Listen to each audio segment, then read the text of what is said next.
Este filme é baseado em eventos reais que levaram à viagem inaugural do Titanic. Foram feitas pesquisas detalhadas sobre a vida dos homens que o construíram. A maioria dos personagens é real. No entanto, alguns elementos foram criados com o propósito de dramatização.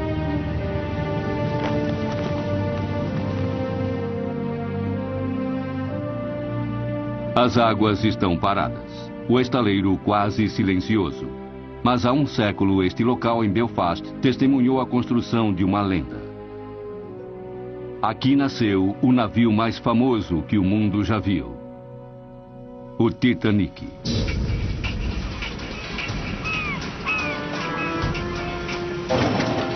Ele deveria ser colossal, magnífico, construído à altura da visão dos homens que o criaram. Homens motivados por uma ambição sem limites e uma convicção absoluta. A verdadeira e esquecida história do Titanic é a dos trabalhadores que fizeram o navio mais luxuoso do mundo com as próprias mãos. É uma história de violência e drama político, de desespero, tragédia e vergonha. O Titanic, após 5 anos de construção, afundou em menos de 3 horas. 1.500 pessoas morreram. Entre elas, alguns dos homens que ajudaram a dar vida ao navio. Esta é a história desconhecida desses homens e de seu navio. Titanic, a lenda.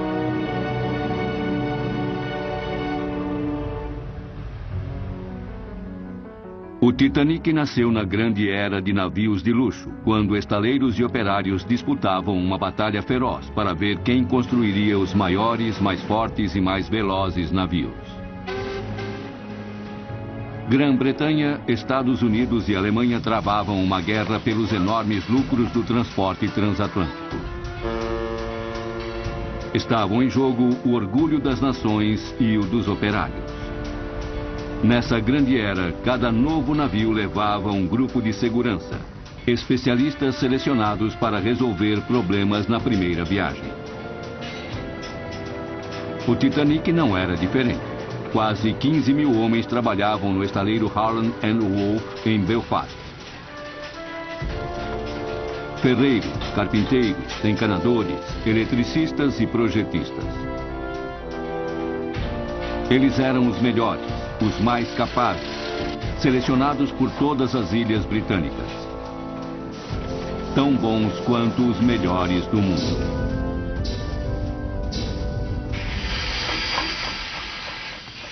$4.000 desses homens trabalhariam no Titanic, e desses, apenas 8 seriam escolhidos para a viagem inaugural.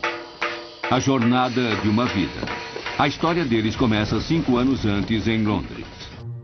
Claro que Cunard gostou do subsídio do governo. Não preciso Casa Downshire, Belgravia, Londres, 1907. O local é a casa do irlandês William Peary, presidente da empresa de fabricação de navios Harland & Wolff. Naquela noite, ele recebia outro magnata da navegação. O navio deles quebrou o recorde da travessia do Atlântico. É uma grande Bruce bobagem. Ismay, presidente da companhia de navegação White Star Line e membro da Sociedade Londrina. A Cunard, concorrente da White Star, havia acabado de lançar o navio mais veloz do mundo. Ismay estava determinado a não ficar para trás. Como eu sempre disse, Bruce, velocidade não é tudo. Mas com certeza você entende por que devemos reagir. Essa busca por velocidade da Cunard é fútil, os custos não compensam. Se as pessoas querem grandeza, vamos lidar. Ele será tão grande como Mauritânia? Não. 1,5 vezes maior. O maior navio que o mundo já viu. Para competir com a Cunard, são necessários 2 navios. Para vencê-los, são precisos 3.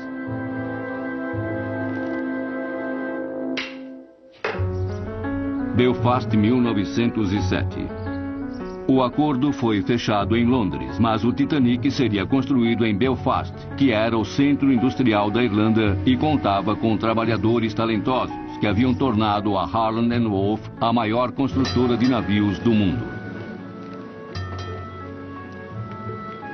Agora, alguns deles estavam prestes a entrar para a história.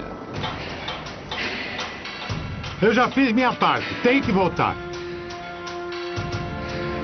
Temos um problema aqui. Vai pedir ajuda. Artie Frost, 33 anos, recém-promovido a capataz do setor de máquinas. Sr. Frost! Sr. Frost! Eu sei meu nome, filho. Qual é o seu? Albert Cunningham, senhor. Você começou hoje? Sim, senhor. Aprendiz de máquinas. E Alfie Cunningham, o novo aprendiz, o cargo mais baixo em uma empresa com 14 mil trabalhadores. Diga o que sabe sobre o motor de um navio, meu jovem. Nada, senhor.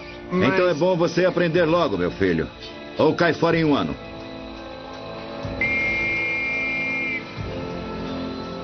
Artie Frost também começara como aprendiz. Ele sabia como o estaleiro funcionava. Aos poucos ele foi sendo promovido, mas para chegar ao cargo de capataz, ele precisou esperar que seu pai se aposentasse. O comando da companhia também era uma questão familiar. É um fato. A Cunard nos ultrapassou.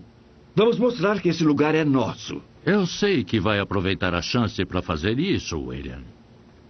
O chefe de projetos era o irmão da esposa de Peary, Alexander Carlyle. Era uma relação no mínimo tensa. Tommy, Roderick, Alexander já contou a vocês? De fato. É uma boa notícia. Thomas Andrews era sobrinho de Peary. Muitos achavam que ele estava sendo preparado para assumir a empresa. Uma nova classe de navios. É extremamente ousado. Roderick Chisholm, desenhista-chefe. Eu disse a Smay que posso entregá-los em 4 ou 5 anos. Sério, William. Todos sabemos que gosta de menosprezar o desafio, mas francamente isso é ridículo. É um desafio do qual sei que você vai gostar. E com a ajuda de Tommy e de Roderick, podemos transformar essa visão numa realidade. A determinação de Peary se refletia no estaleiro sob o comando de homens como Artie Frost. Volte pra lá e fique na maldita máquina. Faxineiro! O novo trabalho pedia mudanças. Antes de construir os navios gigantes, Peary precisava reformar totalmente o estaleiro. Novas rampas, novos pórticos. Peary estava fazendo história. E para registrar isso, ele contratou o melhor fotógrafo da Irlanda, Robert Welsh, que iria fotografar cada fase da construção do Titanic.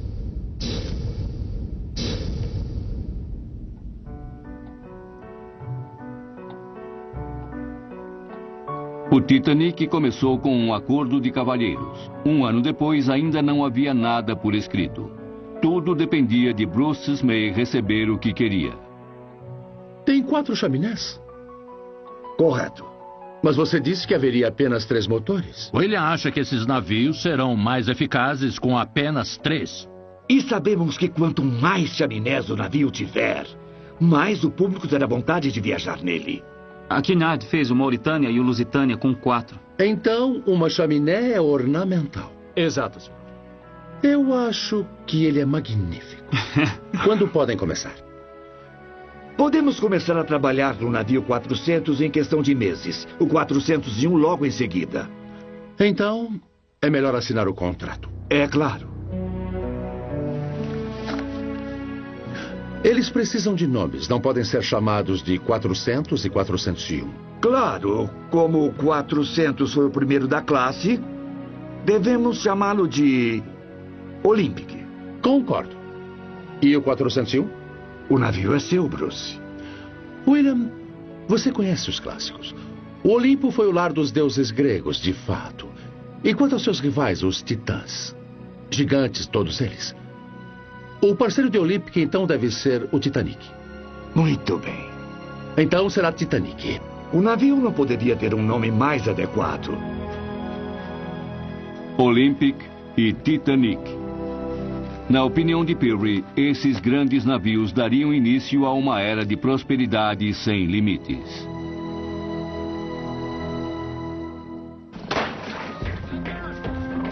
Antes que Lord Peary pudesse construir o futuro, era preciso destruir o passado. 3 rampas foram removidas para abrir espaço para o Olympic e para o Titanic.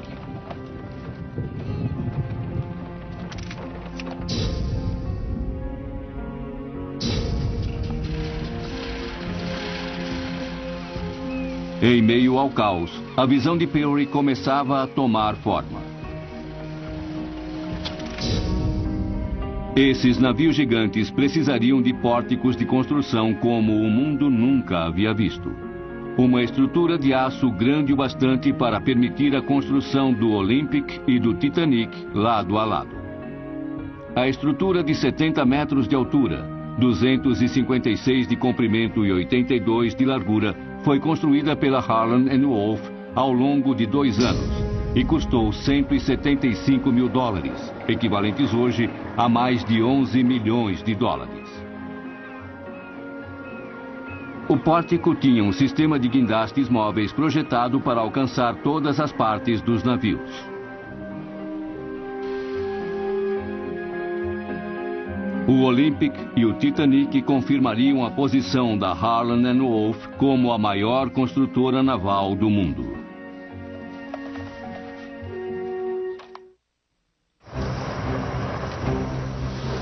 Três meses após o início da construção, a quilha do Titanic foi colocada. Uma gigantesca espinha de aço para suportar seus 270 metros de comprimento. A placa da quilha tinha a altura de um homem e era facilmente alcançada pelas máquinas de rebites suspensas no pórtico. Os blocos de madeira abaixo tinham o ângulo correto, prontos para o futuro lançamento. Enquanto isso, as estruturas de aço que formariam as balizas do Titanic estavam sendo preparadas. Na sala de moldagem, um local do tamanho de um campo de futebol, seções inteiras do navio eram riscadas a giz e o trabalho metalúrgico para dar forma às peças estava em andamento. Uma a uma, as 300 balizas do casco foram colocadas no lugar. As ambições políticas de Lord Peary também cresciam. Como um rico protestante, Peary sempre fora unionista. Mas da noite para o dia, ele se voltou para o nacionalismo. Peary estava brincando com fogo. Muitos de seus funcionários tinham jurado lutar contra isso a qualquer custo. A maior oposição vinha da Ordem Laranja. Enquanto o Titanic tomava forma, o conflito crescia no estaleiro. Março de 1910. Vamos, levantem mais! Cuidado! Levara um ano, mas o esqueleto do Titanic estava pronto. Agora era a hora da parte externa. 2.000 placas de aço de 10 metros de comprimento por 2 de largura. Cada uma com 3 centímetros de espessura e pesando 3 toneladas. As placas eram fixadas com rebites. Mas as linhas curvas do casco eram complexas demais para as máquinas e requeriam trabalho manual. Uma combinação de força bruta e precisão. 3 milhões de rebites, como pontos metálicos incandescentes, iriam manter o navio inteiro. Somente os rebites pesavam mais de 1.360 toneladas métricas. Enquanto o Titanic crescia, o trabalho de fixação dos suportes de madeira continuava, difícil e perigoso.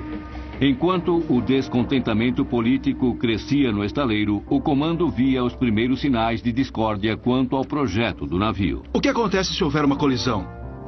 Francis Carruthers, representante da Câmara de Comércio, encarregado de garantir os padrões de segurança. A área danificada ficará totalmente isolada do resto do navio, hermeticamente fechada.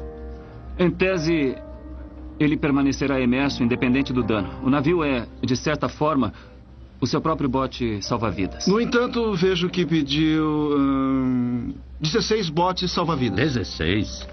Eu pedi um número muito maior que 16. 16 é o número mínimo exigido por lei. Lord Peary sabe disso. O fornecimento de botes, todo o projeto, é responsabilidade minha. Para Carlyle, após 40 anos na Harland & Wolff, esse foi o limite. A lei diz claramente que 16 botes salva-vidas são suficientes para navios a partir de 10 mil toneladas. Concordo, William, mas esse navio tem 5 vezes esse tamanho. Como podemos colocar mais de 3 mil pessoas em 16 botes salva-vidas? Esses navios foram projetados por você para não afundarem. Mas entenda, William, qualquer projeto humano é falível. Claro que a primeira regra de segurança é pensar no impensável. E levará nossos passageiros a fazerem o mesmo. O quê? Já imaginou o que eles vão pensar se o convés superior ficar repleto de botes salva-vidas? Tem medo que os passageiros se assustem com os botes salva-vidas? Nos números que recomenda, sim. Nossa intenção é oferecer aos passageiros a melhor experiência de suas vidas. E não assustá-los de modo a que nunca mais queiram viajar em um navio da White Star. Então, essa é uma de suas decisões econômicas. Esses navios precisam lucrar na navegação, Alexander. E eu lucrar na construção. E sem dúvida, uns poucos botes salva-vidas a menos serão um pequeno, mas bem-vindo acréscimo à sua margem de lucro. Você sabe que isso é bobagem. Alexander! Foi o fim da participação de Carlyle na empresa. O Titanic foi o último navio que ele projetou. O Titanic precisava de um novo projetista-chefe. Para Lord Peary, só havia uma possibilidade: seu sobrinho, Thomas Andrews. Em maio daquele ano, o cometa Halley era visível no céu à noite em toda a Europa. Segundo alguns, foi quando Andrews levou a esposa Helen, grávida do primeiro filho, para exibir seu novo posto. O Titanic já estava gerando mitos, mas de todos os sinais, ao menos este viria a ser verdadeiro. O navio é meu agora, Helen. O Titanic e Thomas Andrews seriam inseparáveis até o final.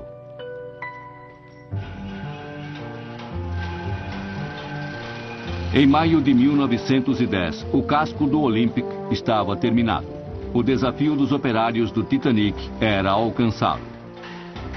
No trabalho com metal quente, a rapidez era tudo. Os rebitadores recebiam por peça. Quanto mais rápido trabalhassem, maior era o ganho. O perigo era um companheiro constante. 17 homens perderam a vida na construção dos navios.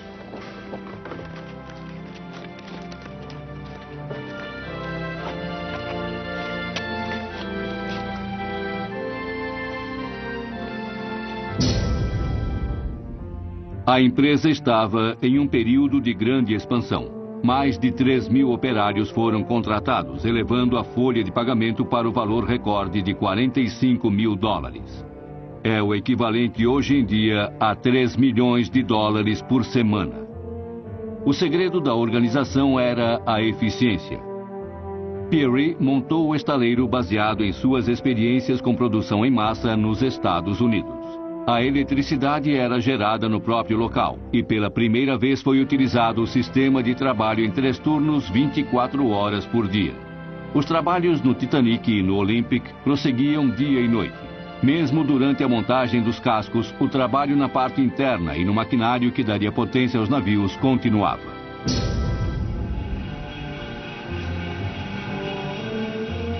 Alf começava a trabalhar nas caldeiras do Titanic, que iriam produzir a energia para movimentar os motores. Tenha cuidado aí, filho. Haveria 29 caldeiras, cada uma delas alimentada por 6 fornos. No total, seriam consumidas 700 toneladas de carvão por dia, que iriam gerar 30 mil cavalos de potência para os motores principais. As caldeiras eram gigantescas, mas o Titanic era projetado para ter eficiência, não velocidade. O vapor excedente seria encaminhado para um terceiro motor, uma turbina de baixa pressão que aumentaria em mais de 50% a potência do Titanic. E é para cá que toda a energia seria direcionada, para gigantescas hélices de bronze. Uma hélice central de 20 toneladas métricas, cercada por 2 hélices de 35 toneladas, cada uma delas com 4 vezes a altura de um homem. Essas seriam as hélices que por fim levariam o Titanic através do Atlântico. Quando terminados, os motores e caldeiras seriam tão pesados que nenhum dos guindastes no estaleiro seria capaz de erguê-los. Para isso, Lord Pirrie mandou trazer um guindaste especial da Alemanha a um custo de $50 mil. Era o maior do mundo, capaz de erguer até 250 toneladas, com um alcance de 50 metros. Uma empresa alemã supervisionava a montagem do guindaste. Durante os trabalhos, alemães e irlandeses se encaravam com suspeita. Tira isso daí! Eu não acredito! Para com isso! Tirem essa Ele bandeira! é um insulto pra nós. É! Esses alemães estão procurando encrenca. Isso mesmo! O guindaste gigante finalmente estava pronto, mas os trabalhadores alemães hastearam sua bandeira como toque final. Os irlandeses não ficaram impressionados. Tira isso aí! Para com isso! Para com essa bandeira! Tira isso daí! Tira! Desçam aqui! Queremos fazer um brinde pro futuro dos nossos países, senhores! Muito obrigado, senhor Chisholm. Diga aos seus homens que são um bando de chorões. Mas mesmo assim, vamos tomar cerveja. Eles pedem muitas desculpas. Como assim? E eu prometi um trago para todos vocês. Os alemães entregaram o guindaste e a bandeira. Eles até mesmo içaram a bandeira britânica. Apenas 4 anos depois, esses homens estariam em guerra. Mas, por enquanto, paz. 31 de maio de 1911. 7 meses após o lançamento do Olympic, chegou a vez do Titanic. Uma última inspeção foi feita por Pirrie e por Ismay. Mesmo sem os motores e o acabamento, o casco pesava 22 mil toneladas.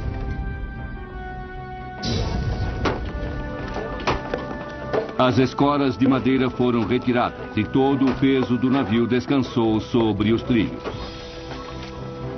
Na plataforma de lançamento estava o capitão Edward J. Smith, que iria comandar tanto o Olympic quanto o Titanic.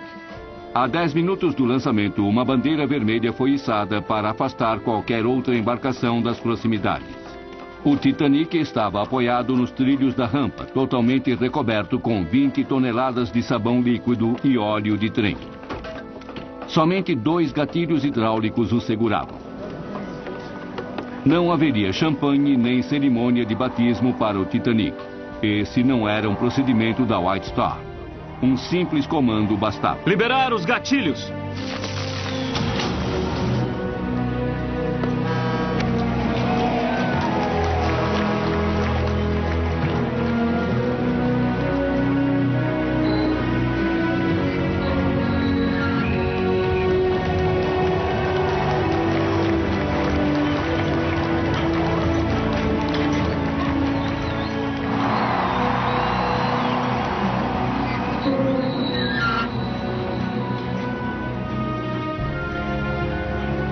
Ao entrar na água, o navio já se deslocava a 22 km por hora.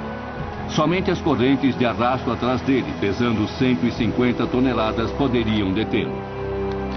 Em apenas 62 segundos, o Titanic estava no mar.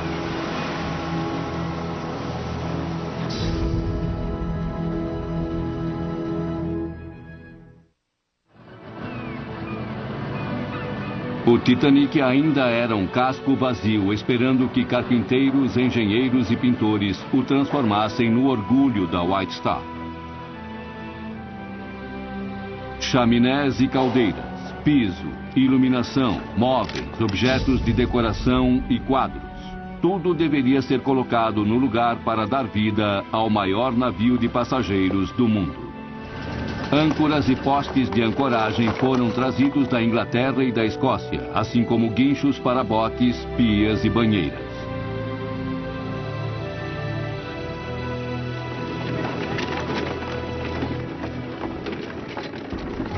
Mas era a própria fundição do estaleiro que produzia as maiores peças e equipamentos para os motores e turbinas que seriam colocados no interior do navio. Artistas contratados, alguns trazidos da Itália, iriam produzir todos os finos detalhes e painéis trabalhados para a decoração interior do navio. Naquele ano, também seria escolhido o grupo de segurança do navio. os 8 funcionários que ganhariam um lugar na viagem inaugural. Muitos sequer haviam saído de Belfast. Os Estados Unidos eram algo inimaginável. Eu vou lhe dizer uma coisa, Liam Flaherty. Acho que você vai ser um excelente profissional. Devia dizer isso ao meu pai. Seu pai é surdo. Mas vou falar com outras pessoas. O Sr. Cunningham, por exemplo. É muita gentileza, Sr. Miller. O Sr. Andrews pediu a ele que recomendasse 2 pessoas para irem na viagem inaugural do Titanic. Quer dizer que acha que ele recomendaria você e eu? Por enquanto, ele só está pensando no assunto. Os trabalhos no Titanic seguiam dentro do prazo, mas a tensão crescia no estaleiro. A Irlanda estava a caminho de uma crise política. As pessoas estão nervosas na cidade. Os unionistas estavam determinados a resistir à independência da Irlanda, à força, se necessário. Isso não passa de conspiração! Havia tensão no ar. Políticos em Londres e falsos nacionalistas aqui!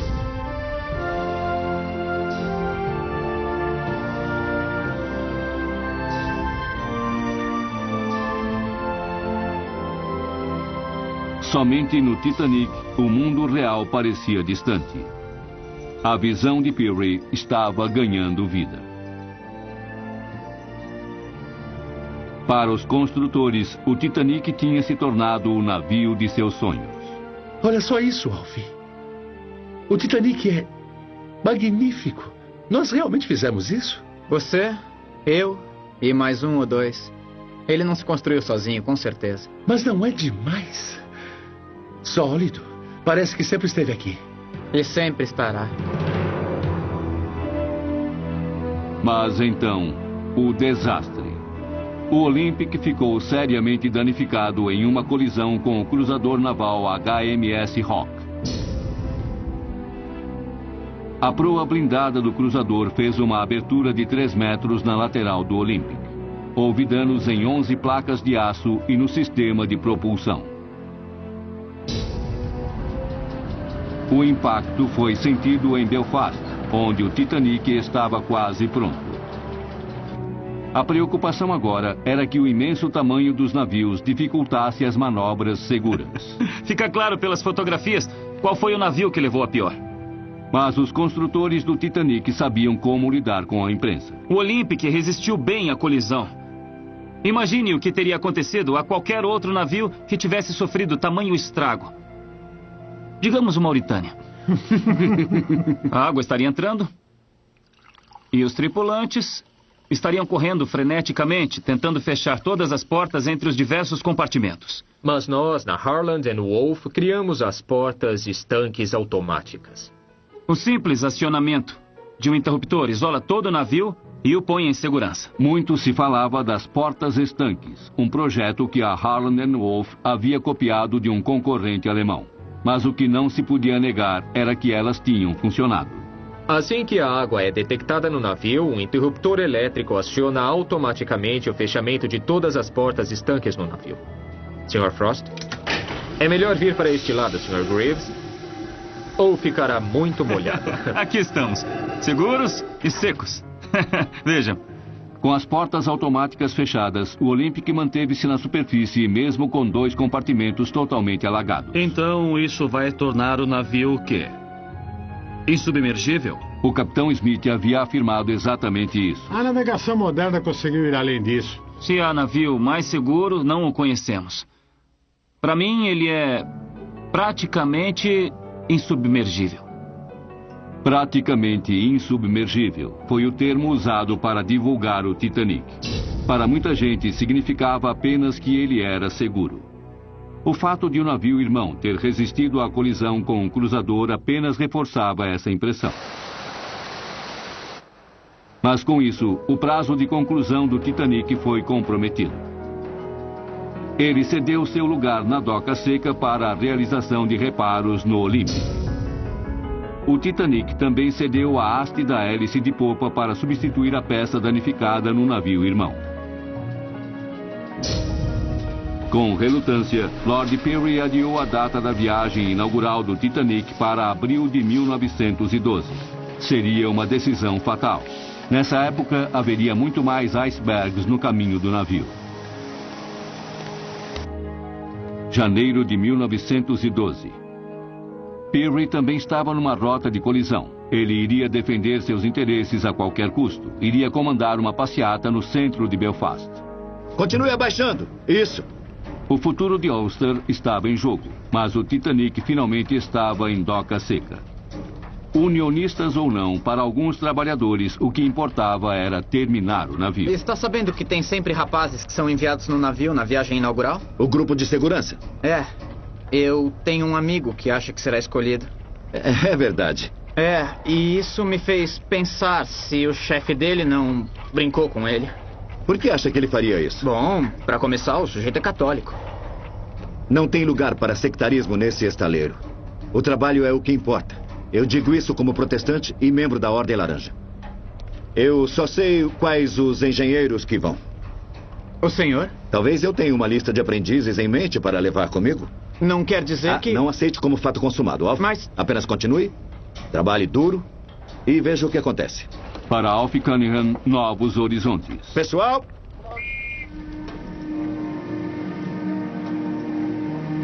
Faltavam poucas semanas para a viagem inaugural do Titanic. Todos pensavam no grupo de segurança. Está mentindo. Não estou. Talvez nós dois viajemos para Nova York. Ou talvez ele esteja enganando só você. O Sr. Frost sabe que sou bom no meu trabalho. O que é isso? Estão revistando, não estão? As revistas eram rotineiras, mas os lealistas estavam dispostos a lutar com o que tivessem em mãos. Rebites haviam ajudado a montar o Titanic. Também serviam como munição letal. Enquanto Peary se preparava para a passeata nacionalista, o clima em Belfast era tenso. 10.000 soldados foram convocados. Pela primeira vez, Peary se viu diante da fúria dos unionistas. Fora daqui! Vamos embora! Fora daqui agora! Fora! E rebites não eram as únicas armas. Havia revólveres também. Fora! Fora daqui! Fora daqui! Saiam! Vão embora! Fora! Fora! Saiam daqui! Peary teve sorte de escapar com vida. Ele nunca havia levado a pior em um confronto, mas aquele dia mudou tudo. Lord Peary fugiu da Irlanda humilhado. Fora! Fora daqui, seu traidor! Sai daqui! Fora daqui! Fora! Sai, seu traidor! Fora daqui! O homem que havia concebido o Titanic nunca mais iria vê-lo. Casa Downshire, Londres, março de 1912. O Titanic havia sido concebido no bairro de Belgravia, em Londres. Foi lá que Peary se refugiou. Tio William. Thomas, obrigado por vir. É o melhor, até tudo se acalmar em Belfast. Então poderá voltar. Não haverá volta, filho. Cansei de Belfast. Não vai dizer que não fará mais navios. Há mais coisas na vida que fazer navios, Tommy. Quero que faça uma coisa. A viagem inaugural do Titanic. Eu deveria ir nela. Só que não posso. Por quê? A minha saúde. Um pequeno tumor. Quero que assuma meu lugar no Titanic. Havia uma doença diferente em Belfast. Políticos estavam sendo motivados por raiva e temor.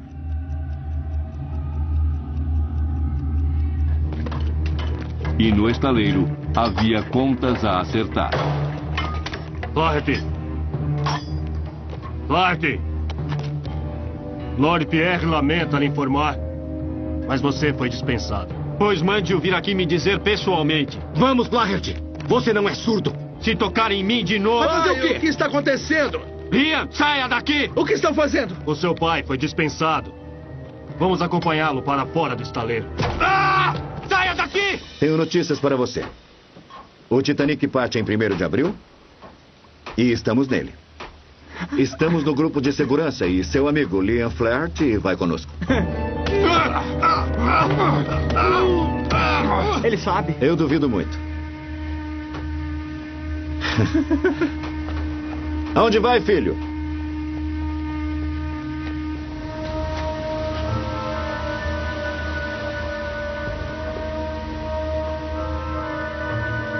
Levantem os pés dele. Ele é um peso morto. Chega! Não vamos levá-los o caminho todo. É melhor andarem sozinhos. Orgulhosos como são. Seus inúteis. Saiam logo daqui. Ou então vão ter mais. O que aconteceu? Fez isso com eles porque são católicos. Eles foram avisados. Vocês me enojam. Vamos, filho. Levante. Não podem ir embora assim. Foi o que eu pensei. Liam, não pode. Você foi escolhido para o grupo de segurança. É certo. Estamos juntos no Titanic. Diga que vão precisar levar outra pessoa. Em meio à discórdia, muitas amizades chegavam ao fim. O Titanic estava pronto para deixar sua cidade de origem e enfrentar a última etapa. Os testes no mar.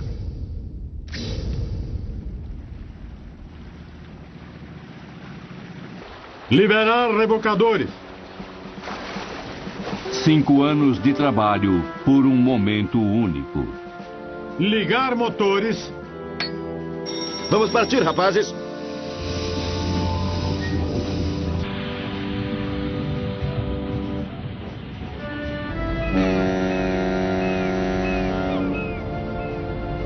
O vapor das caldeiras movimentou os motores principais a uma pressão de 15 quilos por centímetro quadrado. Cavalheiros, o Titanic está a caminho.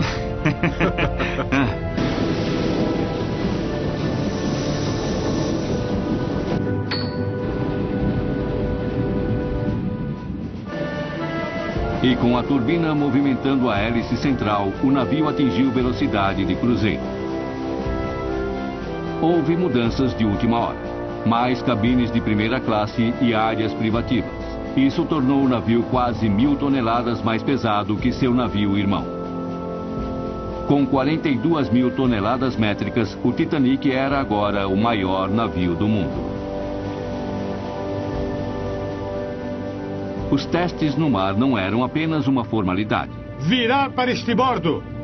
Francis Carruthers, da Câmara de Comércio, estava na ponte. Em 3 anos de construção, ele inspecionou o Titanic quase 2.000 vezes. Não espero que ele vire rapidamente, Capitão Smith, mas dentro dos limites razoáveis. Cabia a ele assinar o certificado de segurança. Naquele dia de abril, no mar da Irlanda, o Titanic foi submetido ao teste crucial. Na velocidade máxima de 40 km por hora, em quanto tempo ele poderia parar? Reversão total na proa. Reversão total na proa. Reversão total! Rápido com isso, rapazes!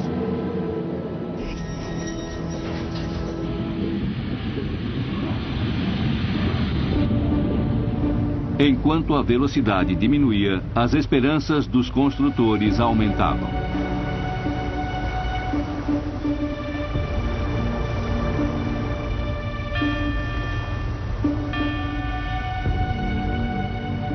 Então, Sr. Carruthers? 800 metros. Muito bem. Isso é bem razoável. Excelente. Excelente. O navio parou em bem menos do que 1 quilômetro, menos de 3 vezes o próprio comprimento. O certificado de transporte de passageiros foi validado por 1 ano. O Titanic estava livre para viajar pelo mundo. E a ocasião levou a bordo alguém que o conhecia muito bem. Sr. Miller. Alfie. 2 meses antes, Thomas Miller havia deixado o estaleiro e se inscrito como auxiliar de convés. Ele estava de volta ao navio que ajudara a construir. Olá, como foi que o senhor... Meu segundo emprego como auxiliar de convés até Nova York. Faltava pessoal, pagam bem. Ora, isso não é ótimo? E você também vai? Vou. Então vamos nos ver bastante, não é? Parece que sim. Estava chegando a hora do Titanic deixar seu local de origem para sempre. E Thomas Andrews, agora responsável pela Harland & Wolff, reuniu seu grupo de segurança, uma equipe de especialistas para a viagem inaugural. 8 homens de confiança, entre eles Roderick Chisholm, Artie Frost. Cuide bem da sua mãe por mim. Cuide-se. Albert Cunningham. A presença de Tommy Miller parecia ser uma feliz coincidência, e ele se despediu de seus filhos. Um para cada um. Guardem e não gastem até eu voltar. Vamos ser mais ricos ainda. Artie Frost tinha certeza de que seria promovido na volta, e o trabalho de Alf também foi premiado. Ele foi escolhido como aprendiz do ano. Seu futuro estava garantido. Cuide-se. Todos embarcaram no Titanic cheios de esperanças e expectativas. Nos vemos em algumas semanas.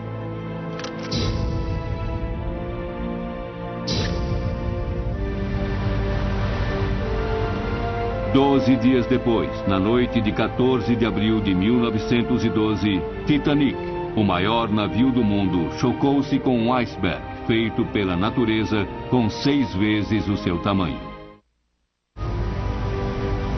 O navio levava 2.200 passageiros e tripulantes, mas botes salva-vidas para apenas metade deles.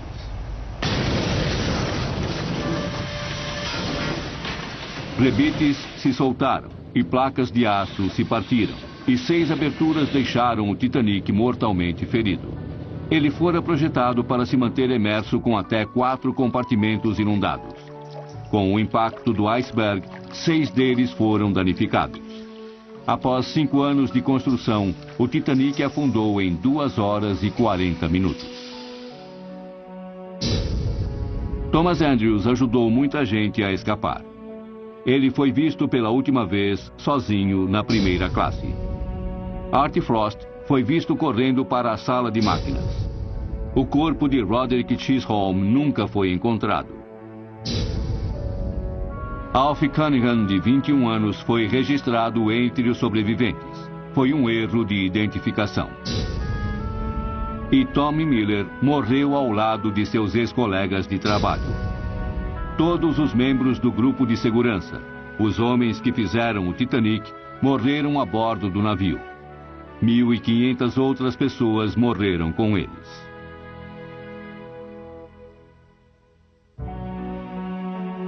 Bruce Ismay, o proprietário do Titanic, conseguiu um lugar em um bote salva-vidas.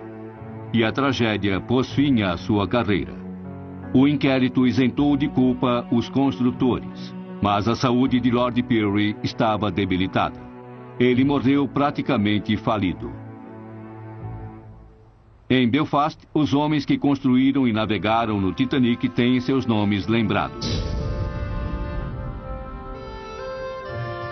Seus familiares ainda guardam suas lembranças.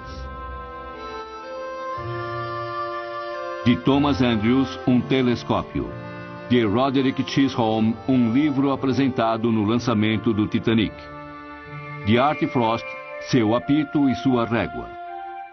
E de Tommy Miller, as 2 moedas que deu aos filhos. Não gastem até eu voltar. Vamos ser mais ricos ainda.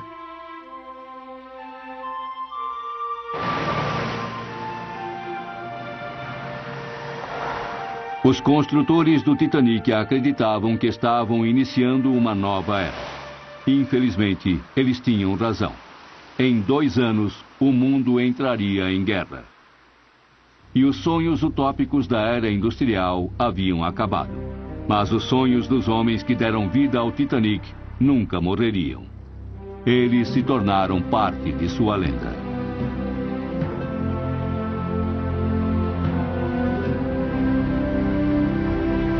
Versão brasileira, Clone.